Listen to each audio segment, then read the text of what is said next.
de los usos parlamentarios el que pueda... El artículo 27 del proyecto de Constitución, artículo que comienza diciendo: todos tienen el derecho a la educación, se reconoce la libertad de enseñanza, fue debatido el miércoles por la tarde con gran tensión polémica en la Alta Cámara.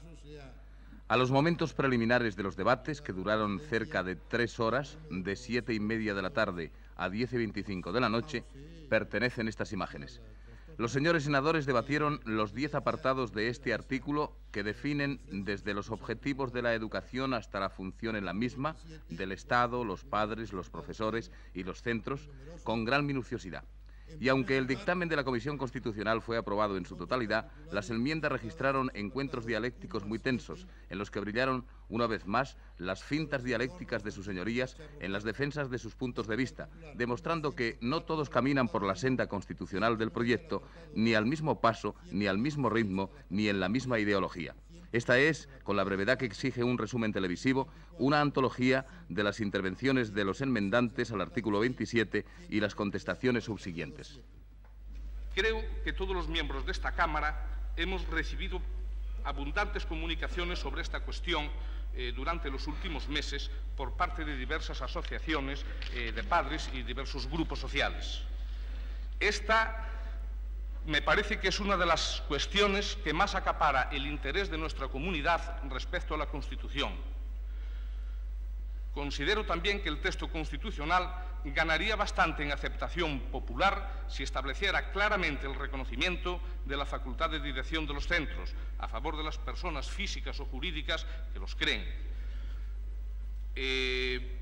Por esta razón, a pesar, como decía al comienzo, que veo aspectos positivos en la redacción actual del texto, creo que existen razones serias para reflexionar sobre el particular, y esto es lo que me ha movido a mantener este voto particular, a mantener esta enmienda, sobre la cual ustedes ahora tienen la palabra. Muchas gracias. Aquí presento un modelo de escuela no de cogestión, como indica el texto, sino de autogestión de escuela. Esto es en coherencia con el modelo económico de otras enmiendas de un servidor. Sin afán de lucro, no empresa capitalista, y recoge una tradición medieval que, pasado el racionalismo, ahora resurge con el nombre de escuelas antiautoritarias, iniciadas hace pocos años en Inglaterra. Se añade el control de representantes del territorio para el cual trabaja el centro. Así se evita que el socialismo degenere en puro estatalismo y se convierta las escuelas en un bloque de escuelas estatales. Entonces establece raíces a cada nivel. El municipio puede tener sus representantes, el barrio sus representantes, una comarca, quien sea una región, etc. También así, al establecer estas raíces o estos empalmes entre escuela y sociedad, se evita la escuela idealista y la alienación educativa de los niños que les enseñan cosas librescas. Los convenios y tratados internacionales ratificados por España, entre los que se encuentran, creo que todos los que he citado, vinculan a España desde su ratificación como parte integrante de nuestro derecho interno, en virtud del artículo 95 del proyecto de Constitución. En consecuencia, España viene obligada al cumplimiento de los tratados internacionales por ella ratificados, antes y después del mencionado apartado 2 del artículo 10, y por tanto a garantizar la libertad de enseñanza conforme establecen dichos tratados, concretada básicamente en la elección por los padres del tipo de enseñanza, de la formación religiosa y moral y del centro de enseñanza público o privado. Entonces se podría decir que es innecesaria la expresión concreta de este derecho ya recogida en tales tratados. Ahora bien, una gran parte del contenido de la Constitución, básicamente en lo que se refiere a los derechos y deberes, también viene recogida en tratados internacionales igualmente vinculantes para España, sin que por ello haya pensado nadie en suprimir, por ejemplo, el derecho a la vida y a la integridad física o las garantías procesales del detenido en el texto constitucional. Creo, por tanto, válido el argumento en que, estando todos, como parece, prácticamente de acuerdo en el fondo, no hay razón suficiente para no mencionarlo expresamente en el artículo. Resulta realmente sorprendente oír decir al portavoz del Partido Socialista Obrero Español que las enmiendas que acabo de defender harían demasiado prolijo el texto constitucional y por ello deben relegarse a simples leyes ordinarias. Y resulta, en este caso, más que sorprendente, preocupante, oír al portavoz de UCD afirmar que el artículo 27 recoge el planteamiento educativo de su partido, que no olvidemos es el que tiene la responsabilidad directa en estos momentos de la política educativa del país. Señoras y señores senadores, no es necesario añadir comentario alguno, solamente lamentar por su gravedad que la inercia, que en ocasiones está acompañando negativamente al consenso y que ha llevado a desdeñar evidentes y sustanciales mejoras, supliese a la reflexión en un tema de tanta trascendencia como el educativo, olvidando que la educación y la enseñanza auténticas tienen sus propias exigencias por encima de los intereses y posibles compromisos de los grupos políticos.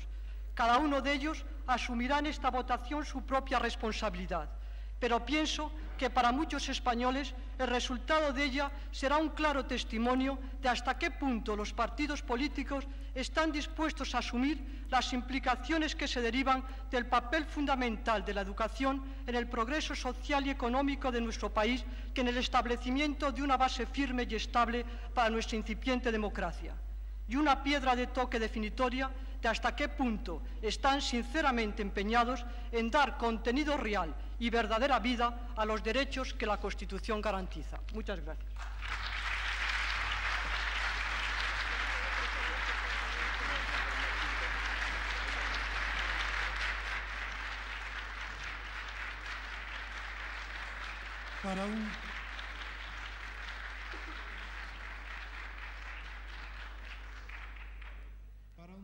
La senadora Begué Cantón fue contestada por el senador real y subsecretario de Educación, Fernández Galiano. Entiende que el artículo 27 satisface suficientemente no solo su propia ideología, sino también las legítimas aspiraciones del pueblo español. Porque no solo se entroniza en él y se consagra el principio de la libertad de enseñanza, sino que además, a lo largo de los 10 números que lo integran, se va desgranando este principio en una serie de consideraciones y de consecuencias en todas las cuales creemos ver esa situación de equilibrio, de ponderación y de centro que es, en definitiva, lo que nos ha caracterizado siempre. Ya sé que para algunos este artículo 27 se ha pasado. Bien sé también que para otros este artículo 27 no ha llegado. Y en ese pasarse de unos y en ese no llegar de otros, creo que está la demostración más eficiente de la prudencia, el acierto y el equilibrio que se ha conseguido por la ponencia en la redacción de este artículo. La senadora Begué, mi querida amiga y compañera de claustro, que me ha antecedido en el uso de la palabra, ha aportado unas ideas sin duda interesantes, algunas de las cuales, qué duda cabe, las suscribo yo también, porque con ella comparto, junto a la tarea docente, la preocupación también por la enseñanza. Ahora bien, entiendo yo que la Constitución, y ya este texto que aprobaremos dentro de unos días es suficientemente prolijo y largo, entiendo yo, digo, que la Constitución no puede descender al detalle, a la minucia, degradando su condición de ley fundamental para transformarla casi en un simple reglamento.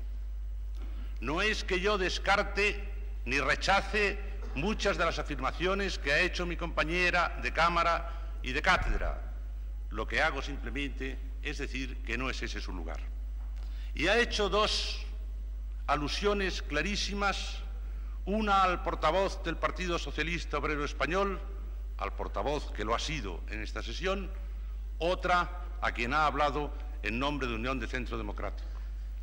No es mi tarea, naturalmente, asumir la defensa del Partido Socialista Obrero Español, pero sí, en cambio, decir que si ella no entiende que un miembro de Unión de Centro Democrático, que es el partido que en la actualidad tiene la responsabilidad de la política educativa, haya podido hacer las afirmaciones que ha hecho, yo la digo casi con las mismas palabras, que tampoco entiendo por qué ella ha dicho eso.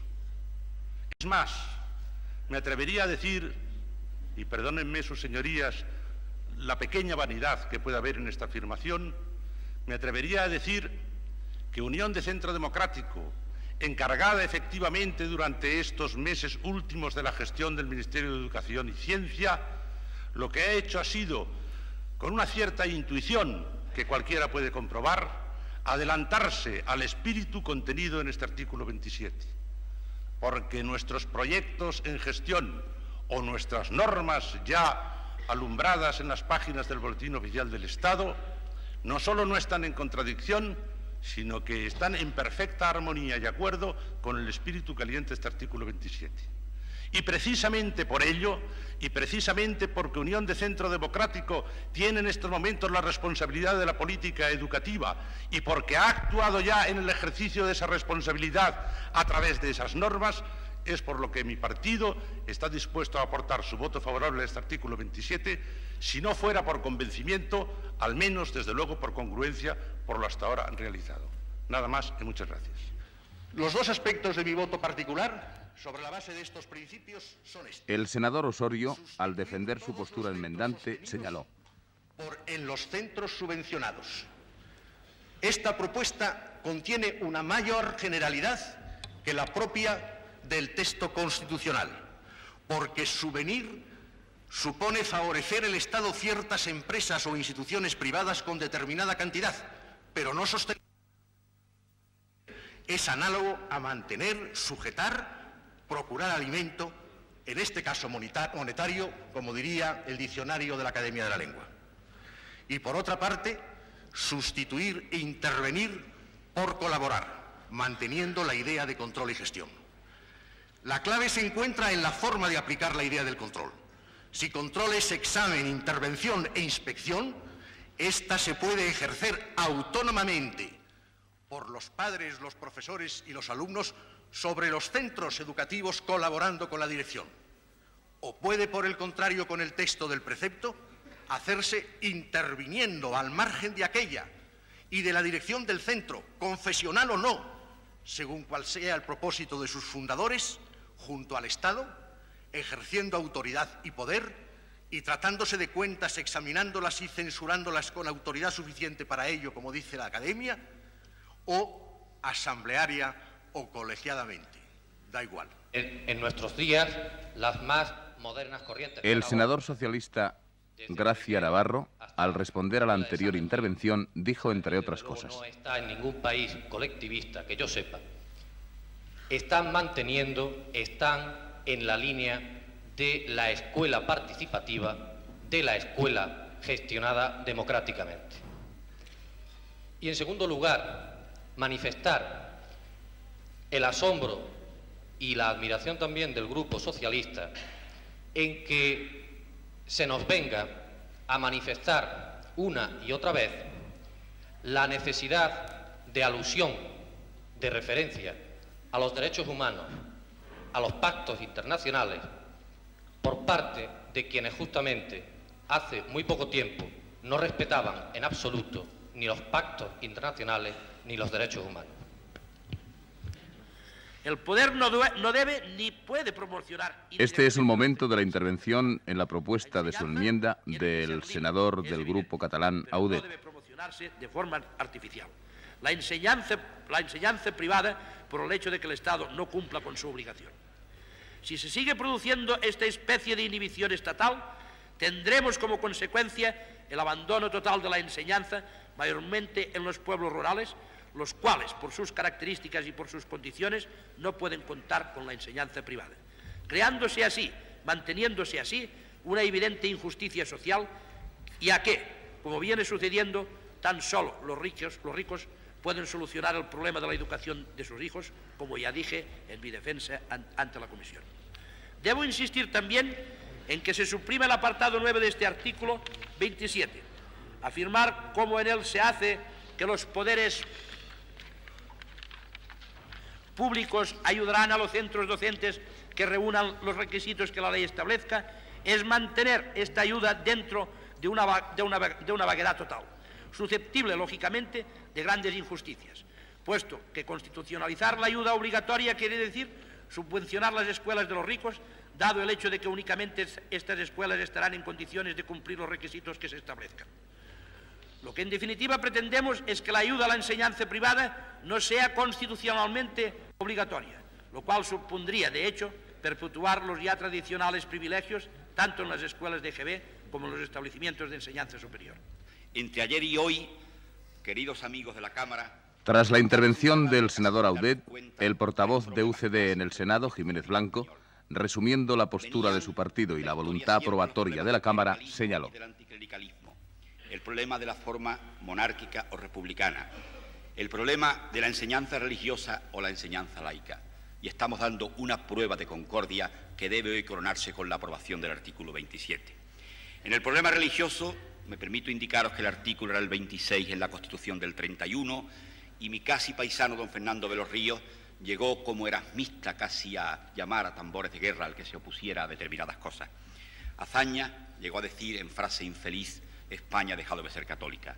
Ayer realmente vimos en estas contradicciones del momento actual como el ilustre senador y gran amigo Villalarregui, que procede de un partido que se llamaba Izquierda Democrática Cristiana y que acaba de abandonar el calificativo de cristiano, fue uno de los que más se oponía a la mención de la Iglesia Católica en la Constitución. Esta mención realmente vencía el problema clericalismo-anticlericalismo al hablar de cooperación con confesiones religiosas y reconocía que la Iglesia Católica era la confesión más importante del país, pura y simplemente después de afirmar que el Estado no tenía confesión estatal. En la materia de monarquía-república hemos llegado también a una fórmula de acuerdo con ese rey simbólico en el sentido de símbolo de la unidad y permanencia, como dice nuestra Constitución, moderador y árbitro de las instituciones, y ha sido aceptado por todos, votando prácticamente la Cámara con unanimidad esta forma de gobierno. Y hoy nos encontramos con el tema educativo y todos afirmamos por vez primera la libertad de enseñanza y todos reconocemos que es un marco suficientemente amplio para que los diversos partidos políticos puedan realizar su política educativa. Pues bien, yo creo que estos tres temas clásicos del constitucionalismo español que enconaron las pasiones están siendo a punto de ser vencidos. Para terminar con estos temas históricos que han enconado la vida de este país, yo creo que todos debemos, sin excepción, e invito incluso a aquellos que han hecho aportaciones tan interesantes para políticas futuras, como la senadora Begué, como el senador Audet, como el senador Osorio y como todos los que han intervenido, invito a que en este punto tercero, en este tema clásico, enterremos también el hacha de guerra, no por razón de consenso, sino por razón de reconciliación, y acabemos con este tercer problema que tanto ha enconado la historia constitucional de nuestra patria. Muchas gracias.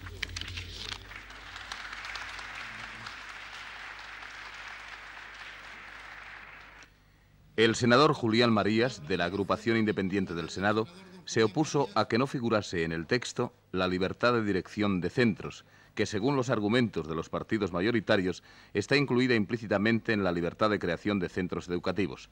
Antes hizo una aclaración previa sobre el resultado de los debates y las declaraciones precedentes. Señor presidente, señoras y señores senadores, tengo que hacer una declaración inicial de estupor. En esta sesión, particularmente interesante, los que han actuado como portavoces del Partido Socialista y de UCD, en unos cuantos minutos han abolido toda la tradición parlamentaria de la historia, desde la democracia ateniense hasta el presente Senado. La razón es muy clara. Esto que estamos haciendo aquí, esto que estoy haciendo en este momento, hablar a otras personas, es la esencia del régimen parlamentario y su finalidad es convencer, persuadir con argumentos y razones a otras personas para modificar su opinión, para ganar su opinión, para que un punto de vista tal vez minoritario pueda convertirse en mayoritario. Esta es la esencia del parlamentarismo y esta es la esencia de la democracia. Pues bien, resulta que los portavoces del Partido Socialista y de la Unión de Centro Democrático nos han declarado que van a votar contra todas las enmiendas, contra todos los votos particulares que vamos a defender, no que hemos defendido, sino que vamos a defender, es decir, que digamos lo que digamos, sean cualesquiera nuestras razones, tengamos razón o no, tengamos talento oratorio o no, es absolutamente igual, porque van a votar contra nosotros, contra nuestros votos particulares, en todo caso. Y continuó diciendo más adelante. Preguntarán ustedes por qué sigo en este podio, por qué no bajo de él y me ausento lo más rápidamente posible de esta sala. Les voy a decir por qué. Porque tengo una vieja creencia, que es que el Parlamento tiene una función importantísima legislativa, pero tiene una función más importante todavía, que es la que etimológicamente tiene. Es el Parlamento, aquel lugar donde se parla, donde se habla. Y creo que tiene valor, creo que tiene interés el hablar públicamente de las cosas públicas. Por esto, sin naturalmente la menor esperanza, voy a hacerlo. Entró después en la defensa concreta de los aspectos de su enmienda. Ahora bien, yo he defendido durante toda mi vida adulta la libertad de enseñanza. Y la he defendido de tal manera que no me he limitado a hablar de ella, sino que la trayectoria entera de mi vida personal y profesional ha estado afectada por eso.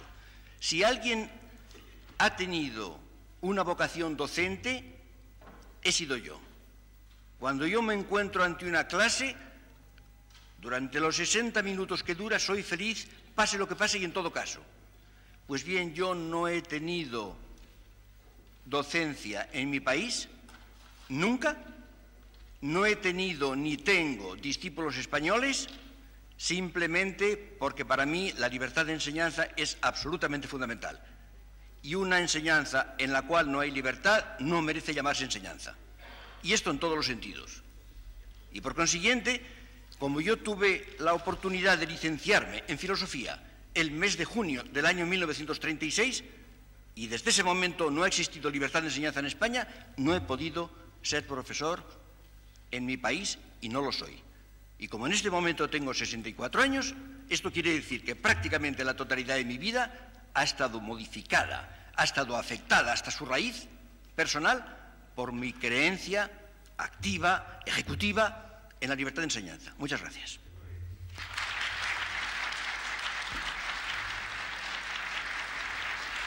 Señor Ramos, para un turno en contra.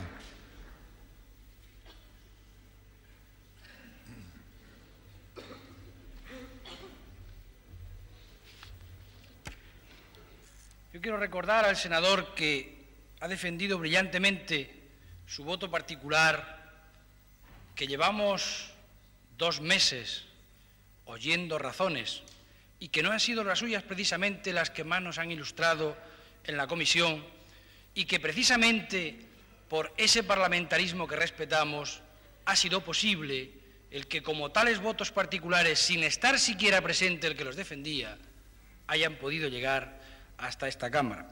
Yo no sé qué hubiera ocurrido en otros parlamentos democráticos del mundo o desde la democracia ateniense, si es eso lo que podemos pensar.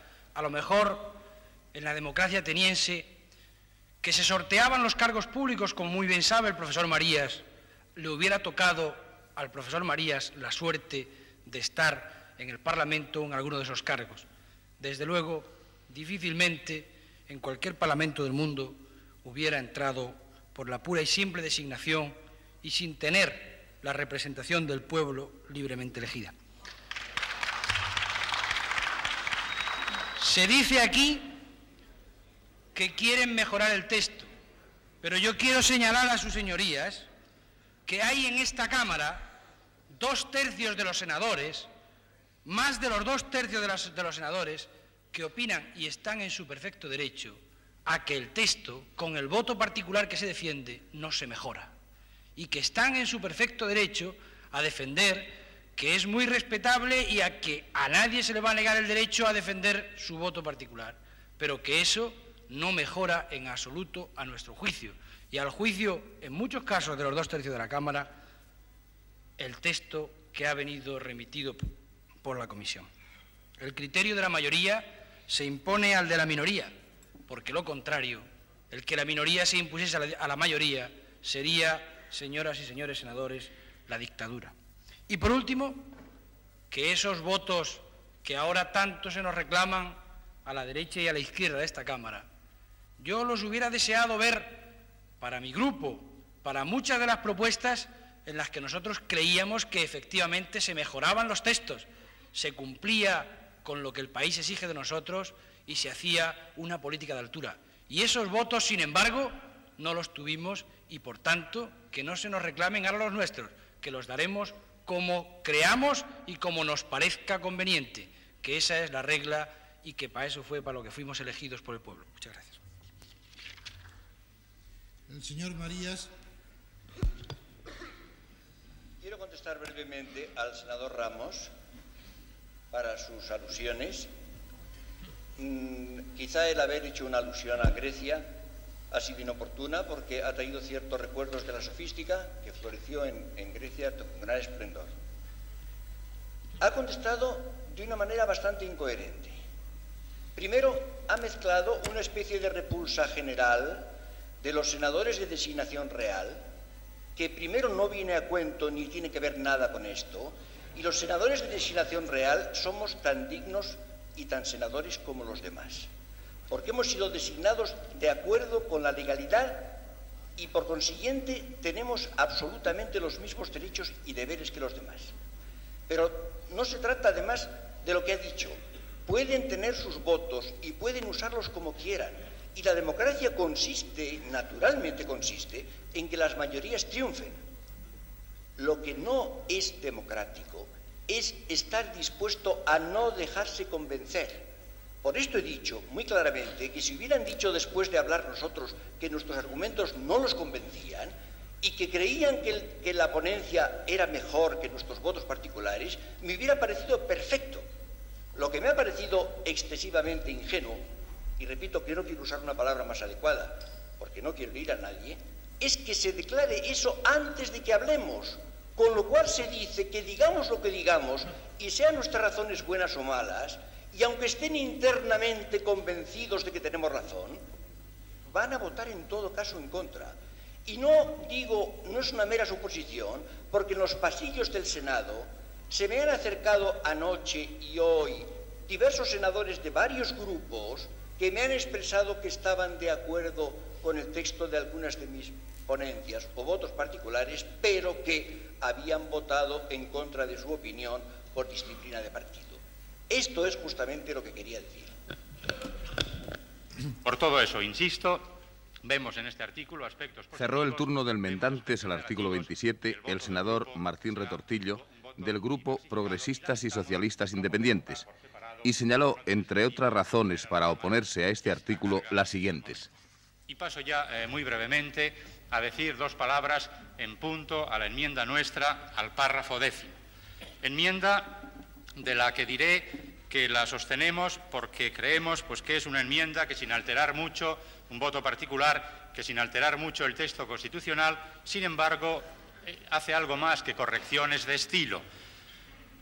Valoramos la autonomía universitaria y le concedemos una gran importancia. Le concedemos una gran importancia porque consideramos la autonomía como participación, como llamada a la responsabilidad. Es decir, cuando la propaganda contraria nos está diciendo que la democracia es algo como no hacer, la autonomía, y esto es democracia, significa responsabilidad de los centros a la hora de tomar sus decisiones y a la hora de administrar sus fondos, de organizar sus enseñanzas y de tomar una serie de decisiones. Esta es la votación por la que el polémico artículo 27 es aprobado, tal como lo fue en el Congreso y en la Comisión Constitucional. La votación arrojó 177 votos a favor, 3 en contra y 5 abstenciones. Todas las enmiendas fueron derrotadas. De ellas, la que obtuvo más votos a favor fue la de la senadora Begué Cantón.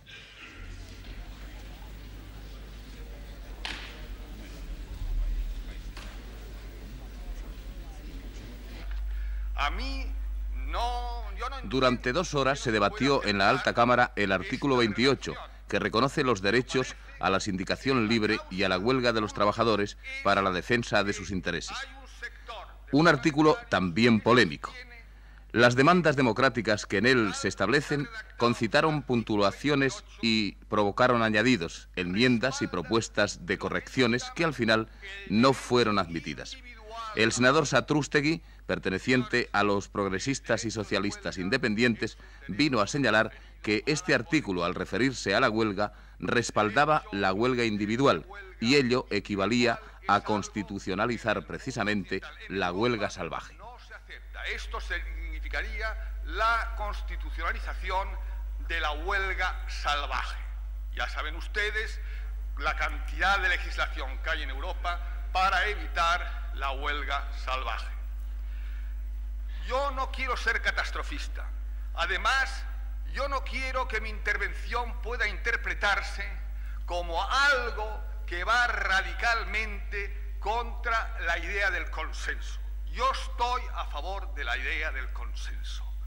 Yo comprendo que los que somos minorías o individualidades suframos muchas veces porque nuestras ideas no tienen nada que hacer, por ejemplo, en este momento, no tienen nada que hacer, ¿verdad? Pero yo reconozco que la democracia tiene sus reglas y los partidos mayoritarios pues tienen sus responsabilidades especiales y a ellos se les juzgará el día de mañana. En consecuencia, repito, los razonamientos técnicos. Al contestar al señor Satrústegui, el senador socialista Vida Soria indicó: y que parecían determinar que el consenso era un despropósito, resulta que me parece que se vuelven frente al senador Satrústegui, porque es justamente lo contrario de lo que él decía, repito, técnicamente, no estoy entrando en cuestiones políticas. Y ahora me interesa señalar el último sentido de recelo que tiene la enmienda del senador Satrústegui.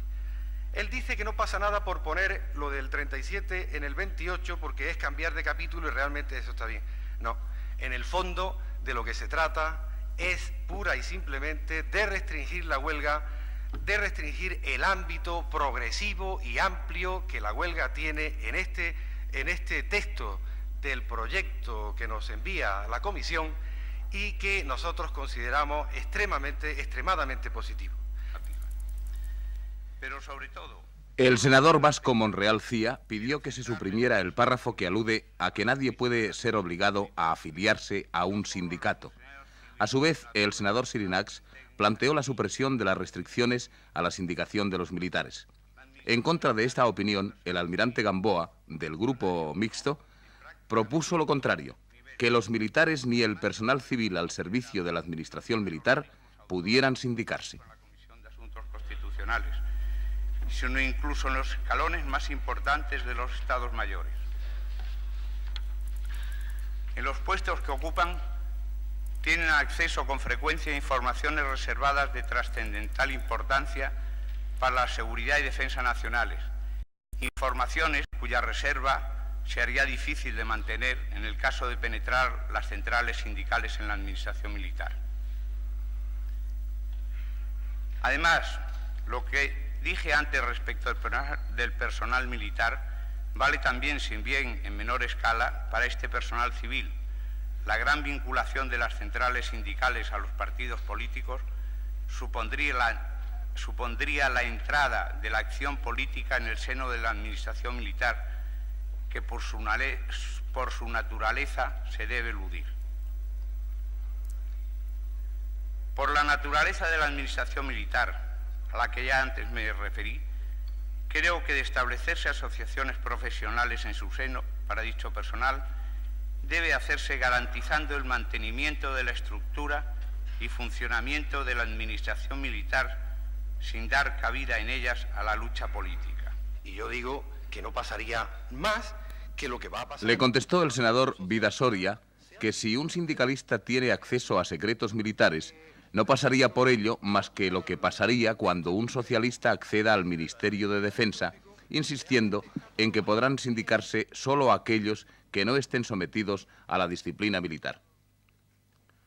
El senador del Grupo Mixto, don Abel Matutes, defendió también la prohibición expresa de que los militares no puedan sindicarse y por ello no quede a la interpretación del gobierno de turno.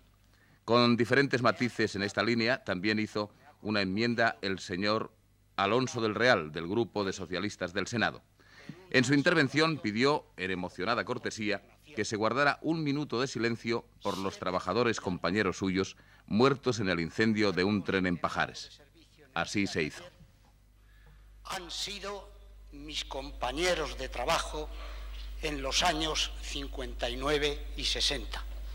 Le ruego al señor presidente detengamos durante 1 minuto nuestro trabajo de constitución en honor a estos hombres que entraron en un túnel a cumplir una misión difícil y de la que no pudieron salir.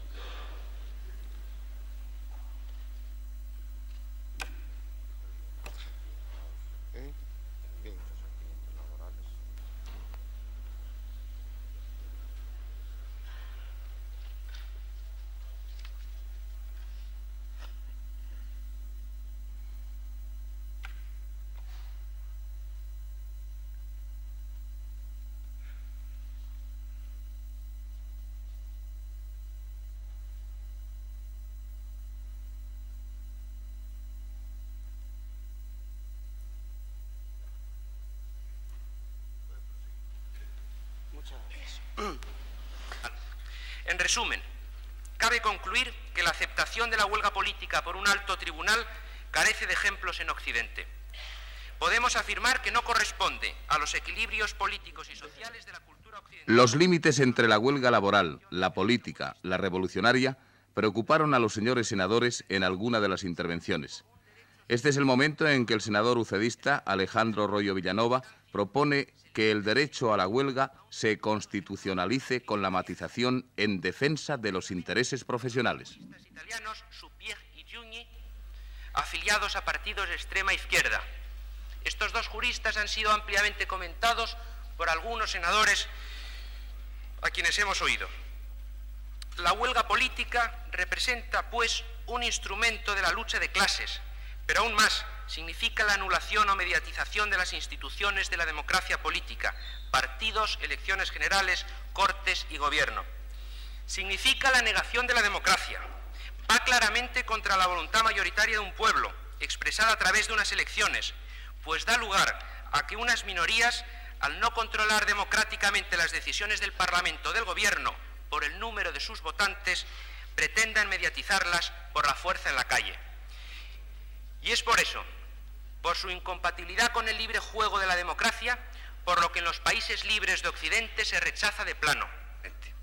Entonces, si nosotros tenemos... Fue contestado el senador Royo Villanova por el socialista Vida Soria, en defensa del texto constitucional a lo largo de una intervención en la que subrayó.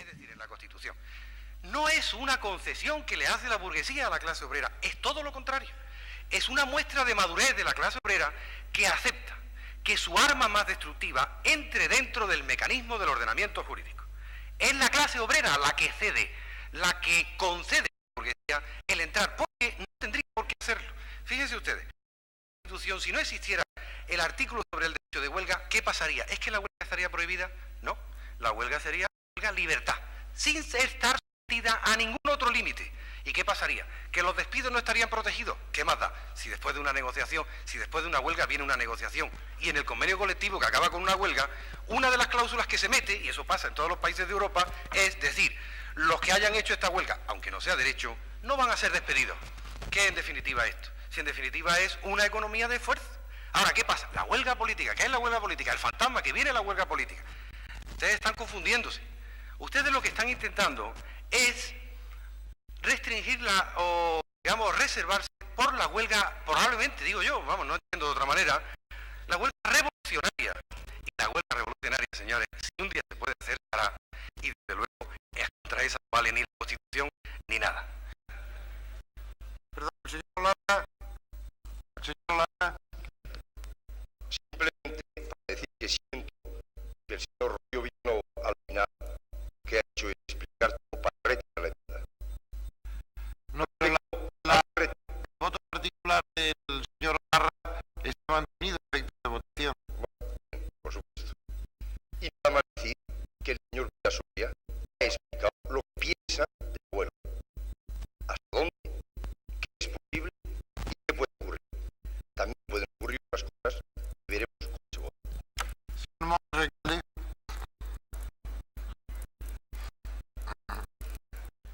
La Unión de Centro Democrático defendió el texto del dictamen del senador Navarro Monge Recalde. Pueda ser desvirtuada, como parecen pretender quienes sostienen que conviene eliminar del texto constitucional aquella línea en la que se dice que nadie puede ser obligado a sindicarse. Y decimos esto porque ya tenemos una historia clara de a dónde nos ha llevado ese sindicato obligatorio y conocemos sus efectos ciertamente negativos. No aceptamos, pues, el eliminar esa frase, aunque se nos presente envuelta en el celofán de unas supuestas tendencias de países anglosajones, porque frente a ellas tenemos toda una doctrina de la OIT, la Declaración de Derechos Humanos, el Pacto Internacional de Derechos Económicos, Culturales y Sociales, etcétera, etcétera, etcétera. Por lo que se refiere a la sindicación de las Fuerzas Armadas y de los institutos armados, debemos aclarar también que no es que por virtud de este tan traído y llevado consenso se haya introducido en el proyecto constitucional una fórmula peculiar de uso exclusivo en nuestro país, porque aquí lo único que se ha hecho es transcribir literalmente la frase que en el artículo 5 de la Carta Social Europea regula este extremo, y allí se dice precisamente, igual que en el artículo que comentamos, que la ley puede limitar o exceptuar, es decir, se utiliza un término facultativo y no obligatorio. No hay, pues, fórmulas específicas inventadas por el consenso, sino transcripción literal de la Carta Social Europea. Señores senadores que votan... El artículo 28 fue aprobado sin enmiendas por 165 votos a favor, 2 en contra y 12 abstenciones. Dice así: todos tienen derecho a sindicarse libremente. La ley podrá limitar o exceptuar el ejercicio de este derecho a las Fuerzas Armadas o institutos armados o a los demás cuerpos sometidos a disciplina militar, y regulará las peculiaridades de su ejercicio para los funcionarios públicos. La libertad sindical comprende el derecho a fundar sindicatos y a afiliarse de su elección, así como el derecho de los sindicatos a formar confederaciones y a fundar organizaciones sindicales internacionales o afiliarse a las mismas. Nadie podrá ser obligado a afiliarse a un sindicato. Se reconoce el derecho a la huelga de los trabajadores para la defensa de sus intereses. La ley que regule el ejercicio de este derecho establecerá las garantías precisas para asegurar el mantenimiento de los servicios esenciales de la comunidad. Sin apenas debate, fueron aprobados, tras rechazarse las enmiendas a los mismos, los artículos 29, derecho de petición, 30, sobre el servicio militar y objeción de conciencia, y el 31, que obliga a todos los ciudadanos a contribuir al sostenimiento de los gastos públicos de acuerdo con su capacidad económica. 20 artículos del 32 al 51 se aprobaron en la tarde del jueves. A los debates de esa tarde, que comenzaron con el artículo 32, referido al derecho de hombres y mujeres al matrimonio, a sus formas y a su disolución, pertenecen estas imágenes. El divorcio, tema polémico ya desde el Congreso, concitó posturas, como era de esperar, encontradas. El senador Gamboa, defendiendo voto particular, propuso se suprimiera la alusión a la posibilidad del divorcio y pidió, en todo caso, una respuesta nacional sobre este tema. Para muchas conciencias, y manifestar que en cualquier caso, de mantenerse el mismo, cuando se plantee el tema de la eventual admisión o no del divorcio, espero al menos que se realice previa consulta popular, como se ha hecho en otros países europeos. Nada más, señorías. Muchas gracias. Turno en contra. Senador señor Villararregui. Es obvio que la Constitución que trabajosamente estamos elaborando es la norma suprema del ordenamiento jurídico civil vigente en España. Es obvio que la Constitución a nadie va a imponer el deber de divorciarse, que la Constitución no puede entrar ni entra en el ámbito del ordenamiento jurídico propio de la Iglesia, porque son esferas distintas, cada una de ellas independiente de la otra, sin perjuicio de esas relaciones de cooperación que la propia Constitución admite. No teman, pues, pienso, los que profesan la misma fe que yo profeso, puesto que en nada podrá la Constitución que estamos aprobando interferir el matrimonio entendido sacramentalmente y por consiguiente como unión indisoluble de una pareja humana que sólo la muerte puede disolver. En cambio, creo que cada día es más numeroso, es más crecido el caso de separaciones, los casos de separación conyugal que se presentan en nuestra sociedad. En el fondo, rota la familia en su base matrimonial, las secuencias que de eso se siguen para los hijos no son distintas de las que se generan en virtud del divorcio. Por eso, y porque en otro precepto de la Constitución se ha admitido el principio de libertad religiosa, creo que es nuestro deber aprobar el texto en los términos en que está concebido.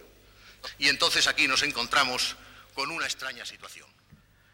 El senador del Grupo Mixto, señor Xirinacs, pidió a su vez que se posibilitase en este artículo el desarrollo pleno de la afectividad y sexualidad, así como la planificación familiar. Cerró el turno en contra del texto constitucional el senador Osorio, independiente, quien defendió la familia como elemento natural y fundamental de la sociedad. Al referirse a la abierta posibilidad divorcista, dijo: para tratar el tema del matrimonio es absolutamente imperativa. La ley regulará. No la mera posibilidad de podrá regular.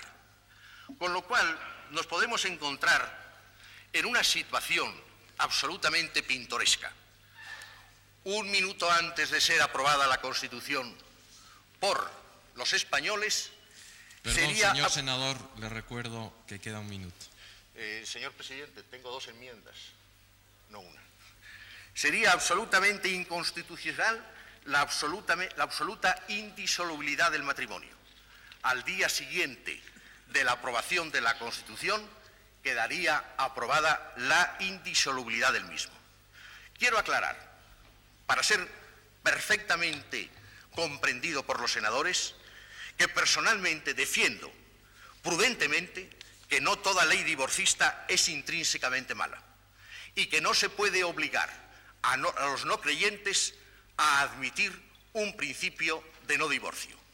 Pero, sin embargo, considero y entiendo que debe de ser sustituida la palabra regulará por la palabra podrá ser regulada, sencillamente por razones políticas, porque no es conveniente esta sanción constitucional de la disolución del matrimonio, ya que seguramente restaría mucha fuerza al consenso deseable a la aprobación de la Constitución. Me parece realmente absurdo el que se hable de que se obliga con este texto del proyecto a que se regule el divorcio por la ley civil, por otra parte, tanto por la razón apuntada, que es muy importante, se refiere el proyecto a la disolución del matrimonio y no al divorcio, y el divorcio puede ser causa de disolución y puede no serlo. Con lo cual la raíz del argumento del senador Osorio cae por su propia base. De otra parte, tampoco se establece aquí correlativamente una obligación de que se regule el divorcio por la ley civil. Es una obligación de que se regulen las causas de disolución, las causas de separación y sus efectos.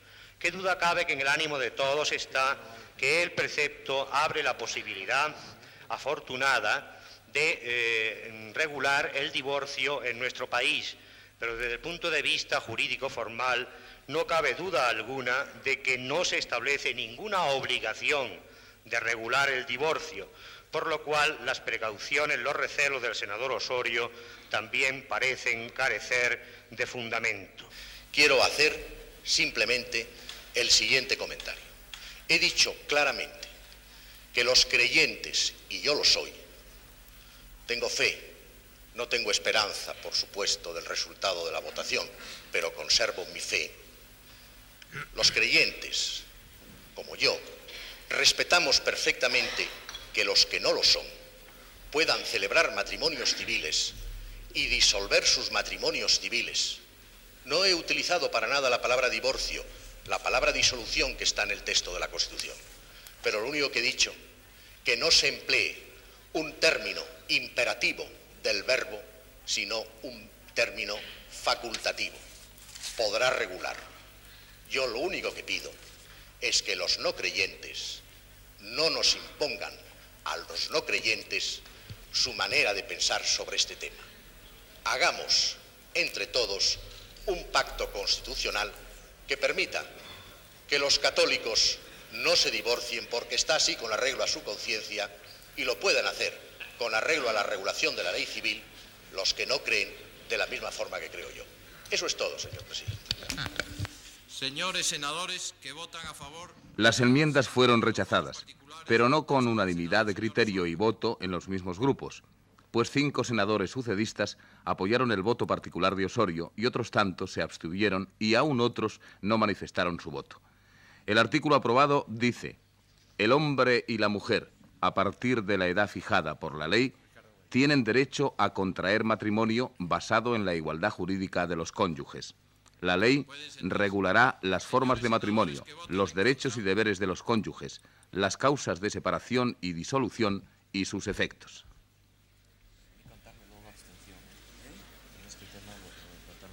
El artículo siguiente, en el que se reconoce el derecho a la propiedad privada y la herencia, fue modificado por una iniciativa del senador ucedista Villodre y se cambió la frase «ningún español podrá ser privado de sus bienes» por la de «nadie podrá ser privado de sus bienes». El cambio, argumentó el senador, favorecerá al inversor extranjero, así como el término primitivo le ahuyentaba. Sobre su religión. El 17, nadie puede ser privado de su libertad. El 24, nadie estará obligado a declarar un hecho que pueda causar perjuicio a sus cónyuges, ascendientes, etc. Ahora bien, sin apenas debate, son aprobados los artículos 34, derecho de fundación, 35, derecho al trabajo, a la libre elección de profesión y oficio y a una remuneración suficiente, el 36, sobre los colegios profesionales, y el 37, que trata del derecho a la negociación, y a su contrario, el conflicto colectivo. En este artículo y sobre estos temas se promovió un rápido debate. Se reserva a la jurisprudencia constitucional explicitar una facultad que no se ha querido o no se ha atrevido a declarar el poder constituyente. Ya veremos que la vía seguida por el derecho comparado para la legalización del cierre patronal ha sido precisamente la jurisprudencia. Una lectura del texto induce a pensar que el poder constituyente prepara en bandeja al Tribunal Constitucional todos los elementos para dar entrada al cierre patronal en nuestro ordenamiento jurídico. Así, la utilización del ambiguo término conflicto colectivo y las medidas precautorias a adoptar paralelas a las previstas para el caso de huelga. Dada la composición del Tribunal Constitucional, la formulación actual del texto equivale a una constitucionalización críptica del lockout patronal. Aquí se ha dicho que no hay correlación entre la huelga y el lockout. Nosotros en este momento, por lo menos el senador que habla, no va a emitir ningún juicio de valor sobre este tema, pero si nos damos o echamos una mirada por la doctrina, pues vemos que algunos ilustres escritores en materia de derecho laboral han hecho una correlación entre la huelga y el lockout, y ahí está Barassi en su Tratado de Derecho Laboral, si mal no recuerdo, que lo especifica. Indudablemente no es lo mismo la presión de parte del empresario que la presión por parte del trabajador. Esto es indudable. Las consecuencias socioeconómicas que se derivan de una parte y de la otra no son las mismas, indudablemente. Pero a los efectos de composición del conflicto, la Carta Social Europea, y no nos lo estamos inventando aquí, las contempla. Entonces, señores senadores, sin entrar a emitir juicio de valor sobre si la naturaleza jurídica de la huelga y del locao son lo mismo, si hay una correlación de fuerzas perfectamente equiparables, si es bueno o malo que esto ocurra, nosotros entendemos que en esta definición que hace el párrafo segundo del artículo que nos ocupa están instaladas. Nosotros, indudablemente, por lo que abogamos, es por una solución completamente distinta. La solución normal debe ser la primera, la negociación sindical, o la solución por la vía indirecta a través del arbitraje, de la mediación o de la conciliación. Bien, el artículo 37 lo que ha hecho ha sido constitucionalizar lo que llamamos la autonomía colectiva, artículo primero, es decir, la facultad que tienen los grupos sociales de darse normas, autonomía colectiva, convenio colectivo, párrafo primero del artículo 37, y lo que se llama la autotutela colectiva. Es decir, una vez que no se ha podido llegar a un acuerdo, en vez de ir al juez, en vez de ir a la jurisdicción, y puesto que se trata de conflictos de intereses que no están dilucidados por la Constitución, sino que están dejados al libre arbitrio, al libre juego de las fuerzas sociales y de las fuerzas económicas, también se acepta que en esos conflictos de intereses las fuerzas sociales se autocompongan, se autotutelen, la autotutela colectiva. La huelga no está conectada con el conflicto, aunque algunas veces de hecho aparezca junto. La huelga, Caneluti no decía que era un hecho jurídico, decía que era como la guerra, es decir, un hecho metajurídico, decía Caneluti en el año 39. Decía, la huelga, digo, no es nada conectado, no tiene, es decir, puede estar conectado con el conflicto, pero no en relación de causa a efecto. La secuencia lógica es conflicto social, conflicto laboral, manifestación del conflicto, acuerdo, y después otra vez conflicto. Y la huelga está como rodeando, digamos, a esta secuencia básica, rodeando, y es un movimiento de presión. Por eso la huelga no se deduce nunca de la secuencia lógica conflicto-convenio. Por eso esta Constitución ha metido la huelga en otro sitio. Si quisiera haber metido el lockout, lo tenía que haber metido allí, y allí no está metido. Se reconoce la libertad de empresa en el marco de la economía de mercado. Los poderes públicos garantizan y protegen su ejercicio. Así comienza el artículo 38, contra el que el senador Xirinacs, del Grupo Mixto, defendió una economía socialista autogestionaria. Se opuso a esta propuesta el senador ucedista Nieto de Alba, que en la línea del texto constitucional defendió la libertad de empresa y de iniciativa privada. Para el senador Vandrés, este artículo 38 debe dejar sin definir el sistema económico y, en ese sentido, hizo su propuesta como socialista vasco, ya que, a su juicio, los pueblos del Estado tienen derecho a darse el sistema económico y social que elijan. Piensa seguir manteniendo el poder y planificando durante muchísimos decenios. El texto del dictamen, a mi modo de ver, constitucionaliza el sistema capitalista más o menos puro. Yo no niego que una parte importante de los ciudadanos del Estado profesan y practican con gran entusiasmo el capitalismo. A veces un capitalismo desvergonzado y a veces un capitalismo con antifaz, pero al final y al cabo capitalismo. Creo también que ese sector de ciudadanos es el más poderoso de la sociedad, por razones absolutamente claras que no hace falta explicar aquí. Y creo también que es el sector social mejor representado en ambas cámaras, también por razones sencillas. Para ganar las elecciones, señores senadores, hacía falta mucho dinero, y me remito a los presupuestos electorales de los propios partidos políticos. Pero creo igualmente en la existencia de una mayoría numérica explotada y necesitada de redención. Y esa redención jamás le va a venir a ese mundo de explotados de sus propios explotadores, aunque algunos se vistan y se revistan de la toga de legisladores. Creo también en que el socialismo es la única solución a los gravísimos problemas de esa multitud explotada. Y creo finalmente que la redacción propuesta por el Congreso y que ha hecho suya, si no recuerdo mal, la Comisión, cierra definitivamente las puertas no ya solo al socialismo, que a mí no se me ocurriría porque no soy utópico, aunque se me tache a veces, sino a formas de acercamiento, a fórmulas de aplicación socializante que se acerquen, que rehuyan el modelo típicamente capitalista para acercarse ligeramente al socialista, que ese sí convendría a esta sociedad. Somos un partido socialista.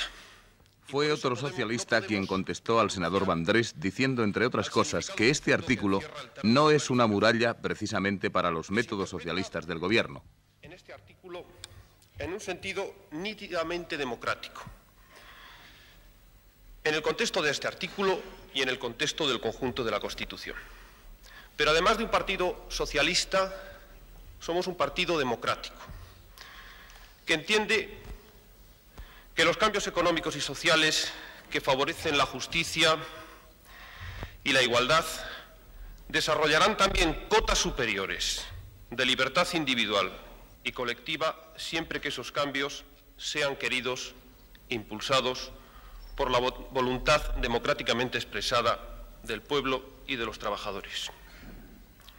En la comisión, el señor Olarra dijo que el término planificación desequilibraba este artículo y desequilibraba la Constitución. Yo pienso que la Constitución, y pensamos en nuestro grupo, debe ser la nave que permita a la sociedad española navegar hacia el futuro en equilibrio, que no se debe equilibrar sobre sí misma ni en un simple equilibrio de palabras, sino equilibrarse sobre el proceso histórico de esta sociedad nuestra. Y por eso podemos decir que si algunas provocaciones exasperantes de la derecha no lo cambian, es el Partido Socialista, la izquierda, que va a interpretar desde el Gobierno el término planificación. Y afirmamos una vez más, en este sentido, que ni queremos ni creemos en ese tipo de planificación, que ni ha instaurado el socialismo, ni ha dejado de explotar la fuerza de trabajo de sus ciudadanos, ni ha resuelto muchos de los básicos problemas económicos. Y todo eso se prueba por añadidura porque además ese tipo de planificación ha extinguido las libertades fundamentales.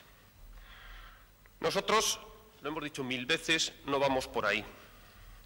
Creemos, por el contrario, que esta Constitución permite adoptar las medidas políticas concordantes con el proceso histórico, con el proceso económico y social, que, como el propio señor Olarra reconoció en la comisión, conduce hacia lo que nosotros calificamos como un Estado democrático de derecho.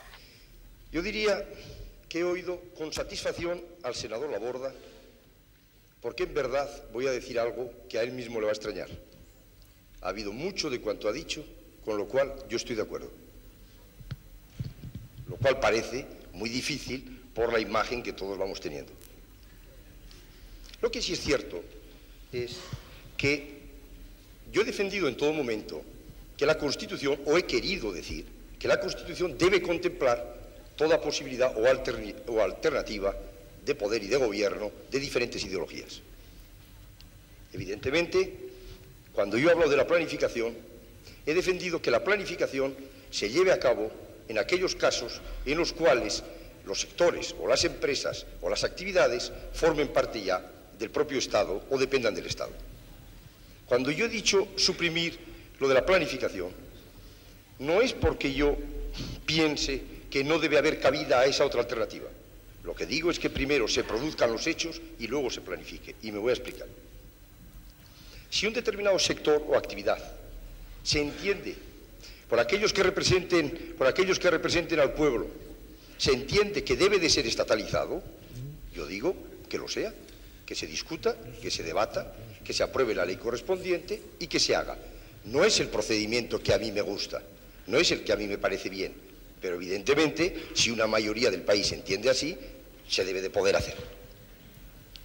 En ese caso, yo lo que decía, y ahora me voy a referir, pero creo que no me desvío del tema, puesto que todo ello va a involucrar en lo mismo, cuando se hablaba de las indemnizaciones previas, etcétera, era un planteamiento similar. Si hay que hacerlo, que se haga, pero con garantías suficientes. No digo que no se pueda hacer.